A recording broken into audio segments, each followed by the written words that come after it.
Welcome to JK study classes. I hope सभी लोग अच्छे होंगे। देखिए, आज क्लास 7 की एनसीईआरटी बुक से हम क्वेश्चन बताते हैं, आप लोग ध्यान से देखते रहिएगा, ठीक है।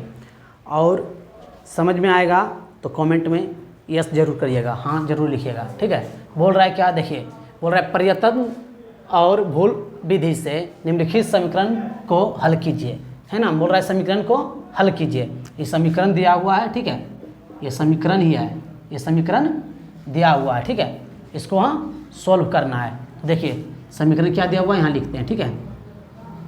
यहाँ पे लिखते हैं 5p + 2 = 17, ठीक है। ये समीकरण है, इसको हम सॉल्व करते हैं। देखिए 5p प्लस में इधर है, उधर जाएगा तो माइनस में, 17 - 2, तो 5p = 17 में 2 घटाएंगे तो क्या आएगा 15, 17 में 2 घटाएंगे 15, तो p बराबर, ये p इसके साथ गुना में, उधर जाएगा तो डिवाइड में, 15/5, 5 तिया 15, p बराबर 15, p बराबर 15 आया है, p बराबर 15 आया है। लेकिन ये सॉल्व करने का तरीका गलत है। कितना लोग इसी तरीका से सॉल्व कर लेता है और बोलता है कि मेरा आंसर सही है। आंसर आ गया लेकिन मेथड गलत है ना। तो ये तरीका गलत है। आइए सही तरीका हम बताते हैं। क्या बोल रहा है, ध्यान से देखिए, प्रयत्न और भूल विधि से निम्नलिखित समीकरण का ज्ञात करिए। ये ठीक है, इक्वेशन सॉल्व किया हुआ है, लेकिन यहाँ प्रयत्न और भूल विधि नहीं रहता, सिर्फ बोलता है इक्वेशन को से सॉल्व कीजिए, तो ये कर देते तो सही है। लेकिन यहाँ बोल रहा है प्रयत्न और भूल विधि से सॉल्व कीजिए। तो आइए भूल करके हम इस समीकरण में आ गए थे, भूल विधि से आते हैं। देखिए 5p + 2 = 17, ये इक्वेशन दिया हुआ है ना।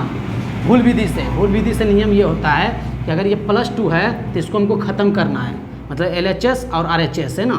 इसको बोलते हैं LHS, इसको बोलते हैं RHS। इसको क्या बोलते हैं LHS, इसको बोलते हैं RHS। मतलब कि 5p प्लस, ये 2 को हटाने के लिए क्या करेंगे, +2 - 2, मतलब 2 काट देंगे ना। तो देखिए अगर LHS में 2 माइनस किए हैं तो RHS में भी 2 माइनस हमको करना ही करना है, ठीक है। तो देखिए +2 और -2 खत्म हो गया ना। अब आया 5p = 17 में 2 घटाएँ तो 15, ठीक है। 17 में 2 घटाएँ तो 15। अब देखिए ये इक्वेशन आया, ठीक है। अब बोल रहा है कि ये 5 को हटाने के लिए क्या करेंगे, क्योंकि हमको p का वैल्यू ज्ञात करना है ना। 5 को हटाने के लिए, है ना, मतलब कि 5p को ख़त्म करने के लिए इसमें 5 डिवाइड दे देते हैं ना। अगर LHS में डिवाइड किए हैं तो RHS में भी हम 5 से डिवाइड करेंगे ही करेंगे, ठीक है। देखिए 5 खत्म हो गया, तो p बराबर क्या आया 15/5। अगर ये कटेगा तो काट देंगे, नहीं कटेगा छोड़ देंगे। कट रहा है 5 तिया 15, p बराबर 3। देखिए p बराबर, इसमें भी 3 आया था, इसमें भी 3 आया था, लेकिन ये मेथड गलत था, ये मेथड सही है, ठीक है। क्वेश्चन का आंसर तो दोनों का सेम आएगा, लेकिन मेथड ये सही है, ये मेथड भूल विधि गलत है। यहाँ भूल और प्रयत्न विधि ये होता है, ठीक है। चलिए आइए दूसरा नंबर क्वेश्चन क्या बोल रहा है।